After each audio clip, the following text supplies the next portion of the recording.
જય હિન્દ, જય ભારત। આજ રોજ જેસિંગપરા વિસ્તારમાંથી એક નાના પરિવારમાંથી ગામમાંથી જેસિંગપરા તરફ પોતાને દૂધનો ધંધો હોવાથી તે અને કાયમિક માટેનો રસ્તો જે ટાવરથી તે પાણી દરવાજા મંદિર સુધીનો છે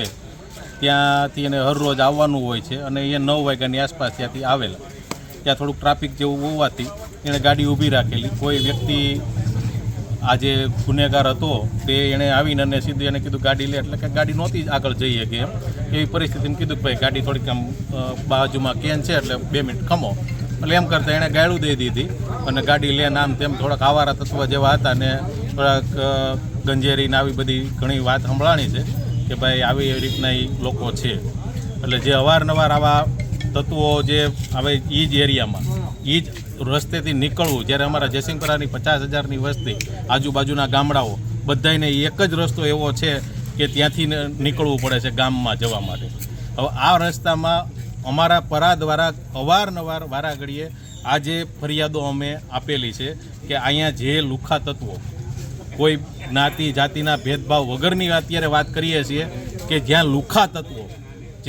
જે લુખ્ખા તત્વો ત્યાં અવારનવાર ત્યાં પોતાની ગાડીઓ ક્યાંક પાર્ક કરી દે છે આડી અવળી, અને ગમે ત્યારે કાંઈ પણ કોઈ એને કહે તો એ સીધા મારામારી કરી લે છે અને આવા ઘણા બનાવો અમારા પરા સાથે બનેલા છે। ઘણી પેરું હવે આ નાની હુની ફરિયાદ હોય અને આપણે એને ફરિયાદ ન કરતા હોય અને પોલીસ સુધી ન પણ પહોંચતી હોય, પણ ઘણી ફરિયાદો તો અમે કરેલી એવી છે કે અહીંયા થોડુંક ધ્યાન આપવામાં આવે તો વધારે સારું। આ અમારે બેનું દીકરીઓને ત્યાં ભણવા જવા ગમે ત્યારે સ્કૂલે જવાનું તો એ જ રસ્તો છે। ત્યાં આવી રીતના વારાઘડીએ પીને અને રોજનો ત્યાંનો એક નક્કી છે કે 24 કલાક જો તમે કોઈ એવા વ્યક્તિને બેહાડી રાખો અને 1 કે 2 ડખા ત્યાં ન થાય એવો 365 દિવસમાંથી દિવસ નથી ચાલતો। તમારી માંગ શું છે? આજુબાજુમાં જે રહેણાંક વિસ્તાર છે એ લોકોને પણ પૂછો ત્યારે ખબર પડે। હવે જે આ વસ્તુ બનાવ બન્યો કે આને માર્યો, આ છોકરાને ગાડીને બધું તોડફોડ કરી નાખી, એની ઉપર હુમલો કર્યો, પછી અને એનું અંગૂઠામાં એને બટકું ભરીને